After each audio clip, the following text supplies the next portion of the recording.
It's so good to have you guys here for another MyExpert live training webinar. And today I'm going to be showing you how to create sublimation templates in Silhouette Studio.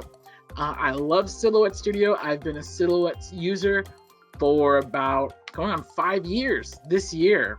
And I know that because I'll be with the company 5 years, and I bought my Cameo. Okay, so I started at Heat Press Nation in I think it was what would that be, 16, right? Springtime. I was here for a couple weeks and I was sold. I bought a Cameo, I bought a heat press with my first or second paycheck, and I've been doing heat pressing ever since, and I love it. It's really cool. And so anyway, there's Silhouette Studio is so cool.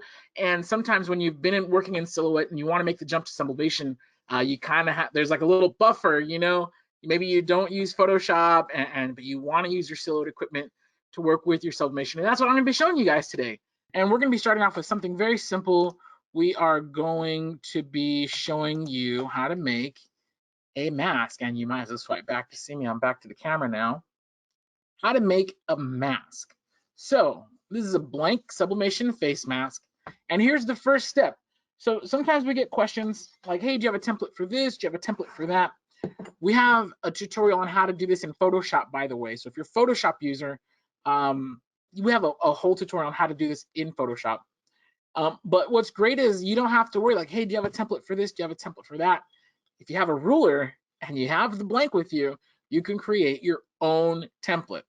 Now, I've already measured this before, but I'm going to measure it again just so you guys can see. This one, and you're going to want to measure at the widest point, which for this is going to be the top of here. And this one measures at right about 7¼ inches.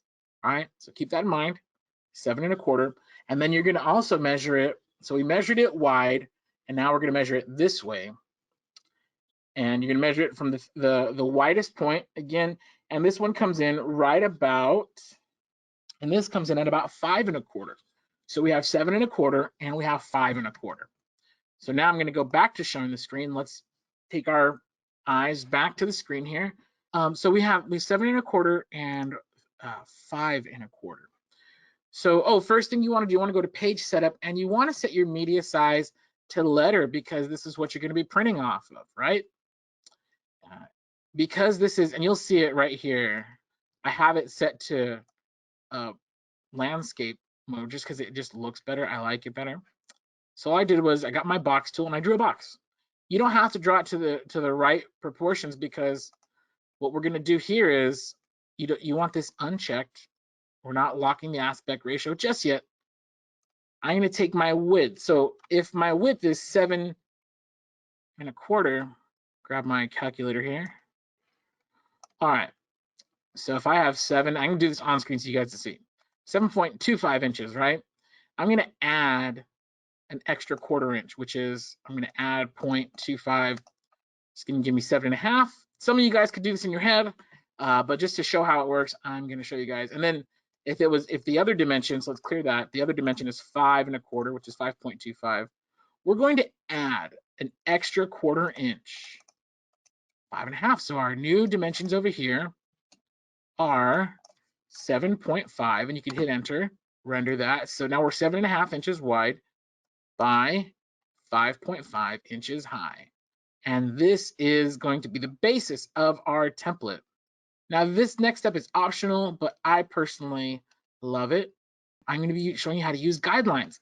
Guidelines are really helpful for keeping everything centered, and we're going to do those today. So all you do, you see this ruler up here on the top of your screen, and if you don't have the ruler, you just go to View and Show Rulers right here. If you want to turn them off, you can turn them off, but I love having the rulers on, so I always have them on. Okay, we're just going to click the ruler and we're going to drag it down. Now this part, I'm just going to do off the top of my head. So half, if we have 8½ by 11, half of 8½ is going to be 4.25. And there, you see it right here, this little number right here. It might be too small to see if you're watching the screen cap, but it's there. Just keep it going until it hits 4.25, and then we're going to drag it in to 5½, which are the midpoints of our page. And what's very cool about this now is we're going to click our box, and the box is going to snap to the center, which is very cool. I really like that. Now here's a tool that doesn't get used too frequently. On the right hand side, you see here we have like this warp thing, and then right above it is the layers panel. You see it says open the layers panel. I'm gonna click on this, and you see how this is in layer 1. I'm gonna lock layer 1, hit the plus sign, and open up a new layer. Now, why did I do that? I did that because now I'm not accidentally, and I don't know if you've done this in Silhouette Studio, but you accidentally grab the piece underneath that you weren't trying to move, you're trying to move something above it. So like, let's just say I have some, I can't even spell blah, blah, blah. So let's just say I have some text right here, right? And we're gonna fill it in so you guys can see it a little bit better. Let's say I have some text and I'm trying to position it, and I keep grabbing this layer, the background square, on accident by locking it on its own layer. So what I'm gonna do is I'm gonna unlock this layer and I'm gonna put it up. So now the square, you see how the square or the rectangle and the text are on the same layer. So now what happens, I move this, and then sometimes, see how I accidentally moved the background when I didn't want to. So I'm just gonna hit undo. I'm gonna move my rectangle back to its own layer, and I'm gonna lock that layer so I don't accidentally grab it or move it. Then I'm gonna go back up to layer 2, and I'm just gonna be working in layer 2 now. And you could do this as much as you like. So let's say you have your text locked in right where you want it. You can also just lock that in, and now everything around it is going to be however you want. You could do whatever, which I'm gonna show you guys right now. So I'm gonna unlock this layer because I don't want it to say blah, blah, blah. I'm just gonna hit delete. And this is it. This is actually the basis of our template. So now we could just fill in this square with pretty much whatever the heck we want. I'm gonna do a simple, I'm just gonna drag and drop a file. I'm gonna do a simple version of this, and then we're gonna get a little more complicated. Another thing you could do, get your box, and you could just make your own box by creating these guidelines. And so you see how I'm moving these guidelines around my box. So we don't even need, you don't even need layers. You can have your template right here with just the guidelines, and I'll show you a cool trick for that afterwards. So actually, I'm gonna proceed without layers. You guys saw how to do layers. I'm gonna proceed without layers, just so we can all do this correctly. Let's get back to it. So now we're gonna fill this in with a pre-made. So like, let's just say you have an image, and I'm just gonna click on this. I'm gonna drag it over and drop it in. It's that easy. I love that about Silhouette. And you see here that this is not perfectly filling out my template area. All you would do is you just drag it over until it fits. And as long as it's in the guide area, you're good to go. You see it doesn't fit perfectly, and I'm okay with that. This little part over here is gonna get cropped out, and that's totally fine. Now this would be ready to print, okay? This would be ready to go.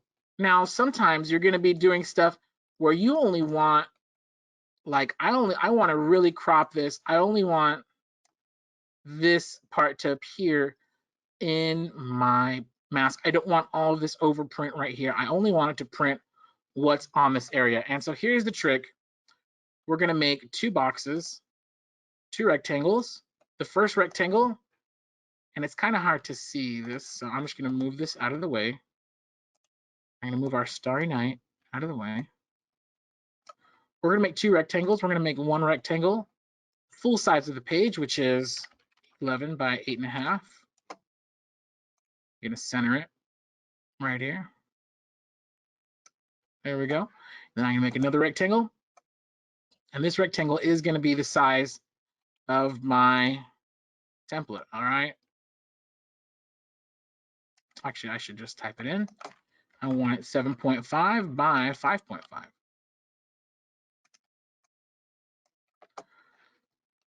I am going to make sure that these are centered together by hitting this little crosshairs button, and I'm just going to make these a compound path. Now, here's what's cool about this.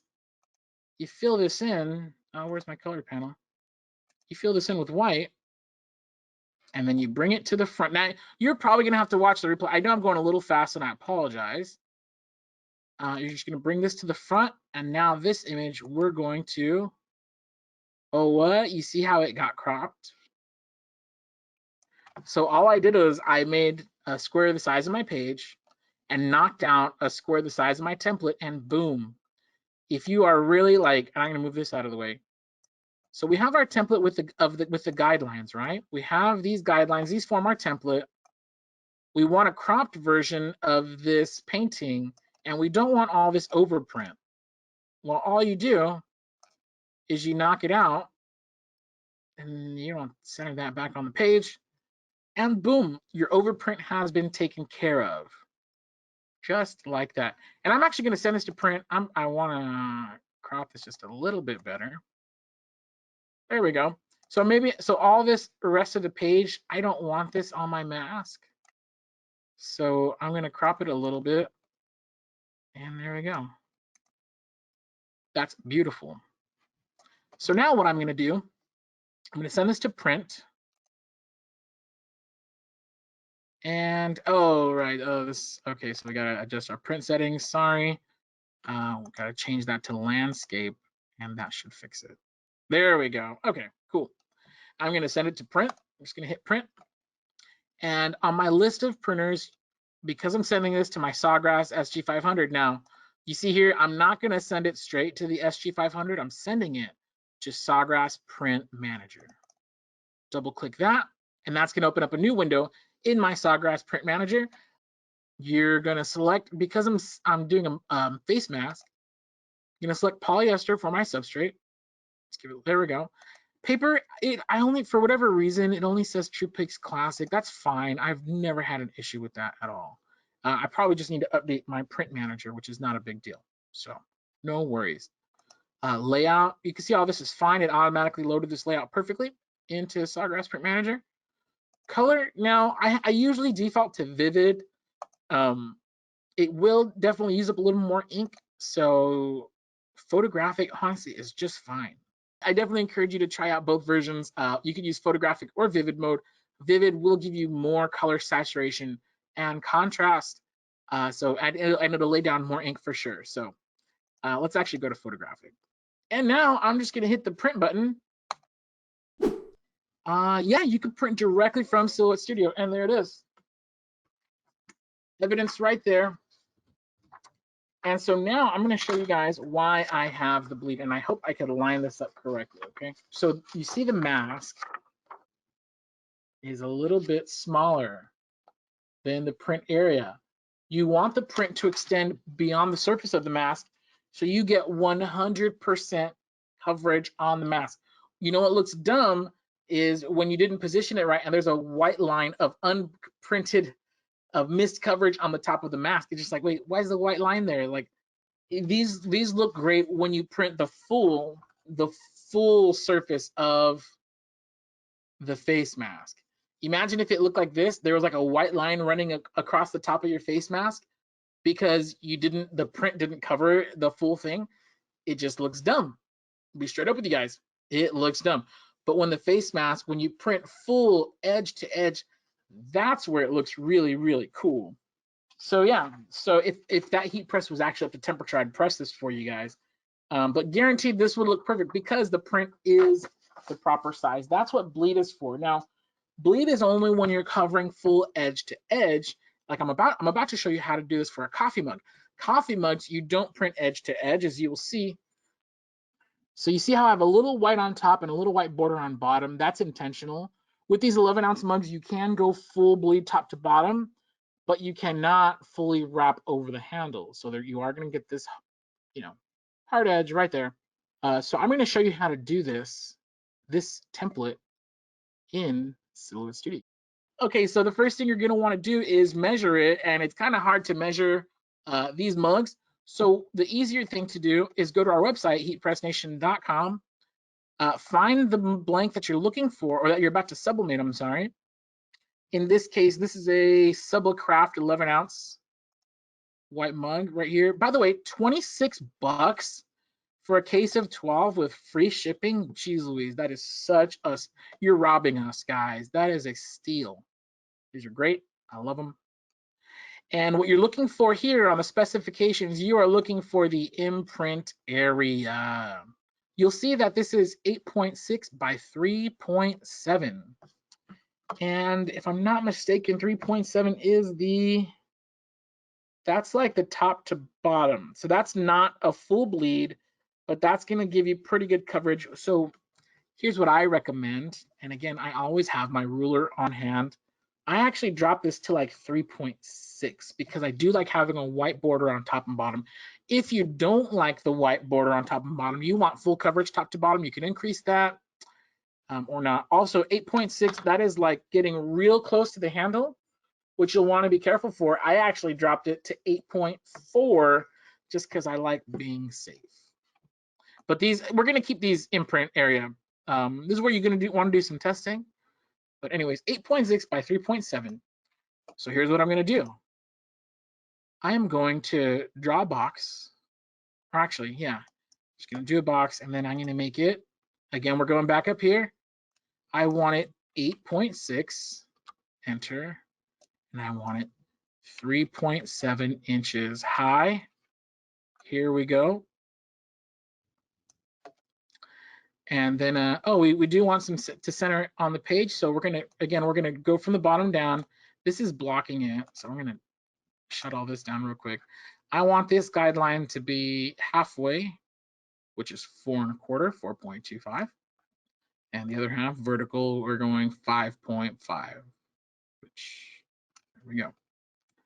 And what's cool is that this will now kind of snap to it. And this is my template. Again, if you have Designer Edition, which I cannot recommend enough, I love Designer Edition, you can lock this layer down. And if you don't have Designer Edition, we're going to draw another box the size of our sheet. Just make sure this it's 11 inches wide by 8.5 inches tall. Okay, cool. Oops, I don't need that. I'm going to select both of these boxes, and I'm going to make sure to center them. Okay. And then with my modify tool, I'm just going to make a compound path. And we are going to fill it in with, you can fill it in with whatever color you want. I'm going to fill it in with white, which you can't tell now, but you will tell later.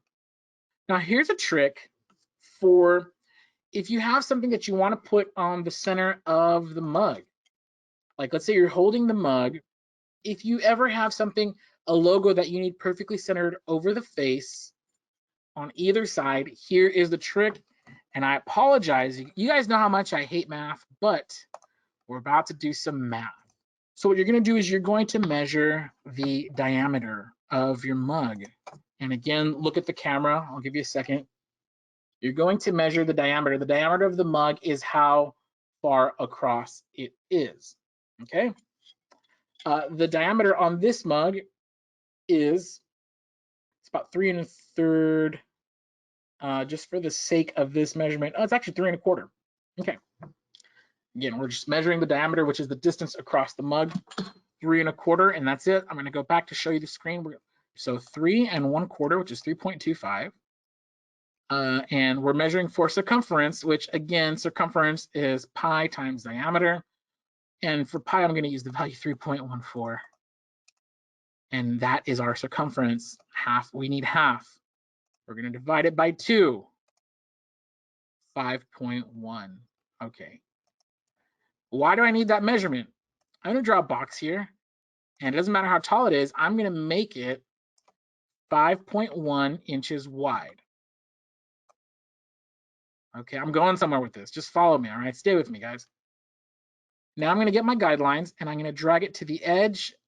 Now, silhouette, it locks on these funny divisions, but I'm just going to draw it to the edge of this little box there. Now I can delete this box. All right. And I feel like I can delete this one too. I don't need this one anymore. Just drag that off. Now, these lines that I just made, these are going to be the perfect centers of the face on each side of the mug. So let's just get we're just going to get a free random shape. Oh, ice cream, geez. All right, so let's just pretend this was our mug, right? What you would do is you would center it with this side. And we're going to go back. I'm just getting the free shapes. You guys all have access to these, by the way. And okay, what goes good with ice cream? Polka dot heart, because I love Oh, that's not what I thought it was going to be. Hold on. There we go. Okay. So now this polka dot heart, we're going to center it right here. When I print this out, these are going to be perfectly centered on the face of the mug, because this distance right here, this is half the circumference, and we cut it in half, which means that the perfect center over here and over here, right? That's why we did that. You could do that in Photoshop, by the way. You can do that anytime. And yeah, and that's how you get center. Okay, so now let's just pretend this, I wanted this, or here, we're gonna use, actually, oh, this one's cool. I like this graphic. We're gonna bring this one in. Okay, so no heart. We're gonna delete that heart. So somebody sends you a graphic and they want it on a mug. Boom, you just bring the graphic in and now their logo is centered on the face of the mug, but they also want you to add a customization. This mug is for a gift. Courtney, there we go. Jen and Courtney, BFFs. Okay. So somebody, they want a customization. Well, this is cool because now we can, let's get a better font here. Oh, there we go. I like that font. We're just going to do a different color now. Okay, cool. And I'm not going to spend a lot of time designing this, guys, because we got stuff to do. I'm going to lower the line spacing a little bit. Sure, this looks terrible. Please, guys and girls, take more time to do better designs. But all I'm saying is that, like, now you can add customizations and make sure that the font is perfectly centered on your mug when you print it out. And this is cool. This is like, so blank background, we're just gonna have the stand by me will be facing one side of the mug. The Jen and Courtney BFFs will be on the other side of the mug, and they'll be perfectly centered on your mug. The last thing you're gonna do is we're gonna pick our outside shape, and we're gonna do a very thin line style. I'm gonna make the line gray, because when we cut this out, you're gonna need some guidelines to cut it out. And so we need this to print a little gray. I'll show you exactly what I mean by this. Oh, and if you wanted to fill in a background, I mean, you totally could. I'm just gonna, for the sake of showing you, give me a second. I'm gonna fill in a background. It's not gonna match. This is gonna be probably the ugliest mug you've ever seen, but it's gonna, yeah, that'll work. All right, so I'm dragging in. Oh my gosh, this file is gigantic. That was a dumb idea. Okay. So we're going to send this down, and this is also another tool you want to use. Send it to the back. There we go. So again, this is going to be one of the ugliest mugs you've ever seen, but if you have a background, send it to the back, and then your template, you just send it to the front. Bring it to the front. So if you don't need to do the line style if you have a background, because the background will let you know where to trim. But if you don't, and I don't know why this is just a glitch. I'm sorry, guys. If you don't, make sure that your template has a gray line style. Make it about half a point thick, color it gray, and you'll see why when I print this. So now we're going to send this to print. This is our ugly looking mug. Again, I'm showing you guys process today, not design skills. These are terrible design skills. We're going to send it to the Sawgrass print manager, and I'm going to hit print. Give it a second. And the dialog window should open up here in this window for Sawgrass Print Manager. And it really, making mugs in Silhouette Studio is this easy. Now, a lot of you who are Silhouette users, you have your designs they're ready to go in Silhouette, and you just want to put them on a mug. That's totally cool. Here we go. So this is ready to go. I'm just going to hit print. Okay, so this is my print, and it's really bright, and there's a very faint gray around here, which that's my guideline, because you're going to have to trim this to put it on your mug. So that's my guideline. You want to cut inside the gray, and I'm just going to do this really quick here. So even though it's really bright, so you can't see the super light gray, but you want to cut inside your printed border, so that way you can put this on your mug. I'm just doing this really rough and ugly. My apologies, but I want you guys to see how this works. So here's what you do. You can kind of center it right here.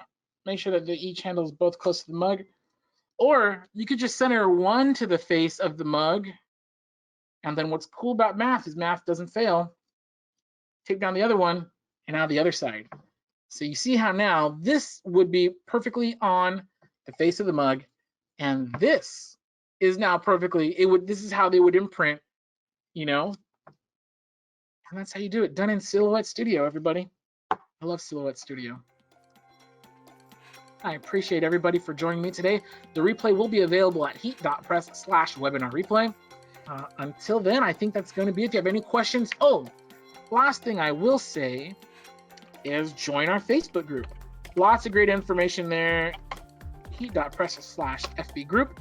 It's going to take you directly to the HPN Creators Facebook group, which is dope. I love this group. So many great people in it. Obviously, I'm not signed in, so you can't really tell what's going on. Please answer the questions when requesting to join the group. If you don't answer the questions, we will not let you in. So make sure you check out the rules, answer the questions, and you should be good to go. But yeah, the creators group is a really great place to get helpful information, see what other people are working on. It's awesome. I can't say enough good things. All right, 12 o'clock on the dot. I'm going to let you guys go. I hope you have a great weekend, and we'll see you next week. Adios, guys and girls and everybody.